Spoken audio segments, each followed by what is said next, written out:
Depuis 6 mois maintenant, la France vit chaque samedi au rythme du mouvement des Gilets jaunes, avec son lot de dommages collatéraux.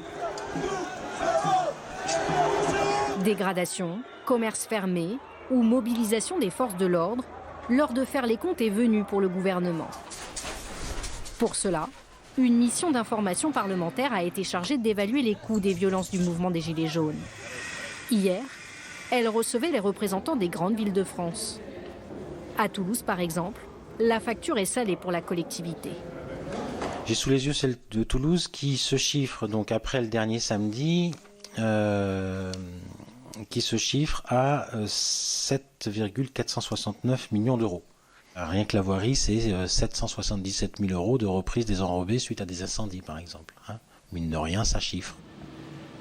Pour Roland Lescure, le président de cette mission parlementaire, il faut aller directement faire le bilan avec les artisans et les commerçants.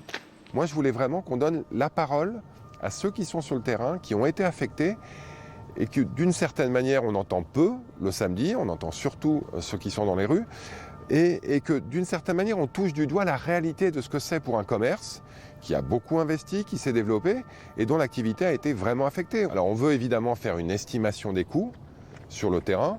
On veut aussi en profiter pour faire des préconisations au gouvernement de manière à accompagner à la fois pour les collectivités locales et pour les commerçants pour atténuer le coût.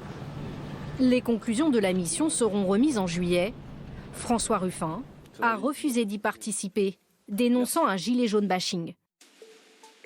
C'est une mission à charge, alors que les études économiques ont montré les bénéfices du mouvement pour l'économie.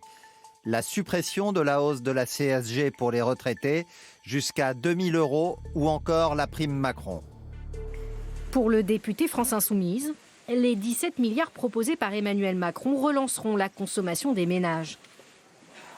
À Bercy, on estime en revanche que le mouvement des Gilets jaunes a coûté 0,2 points de croissance en moins sur le dernier trimestre 2018, soit 4 milliards de manque à gagner. Et le coût des dégradations, lui, s'élève à 200 millions d'euros selon la Fédération française des assureurs.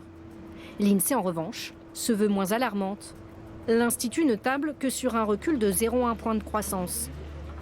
D'ailleurs, Bruno Le Maire a lui-même reconnu ce matin que la crise des Gilets jaunes avait moins d'incidence que ce qu'il avait cru lui-même et qu'elle n'a pas eu d'impact sur l'attractivité de la France.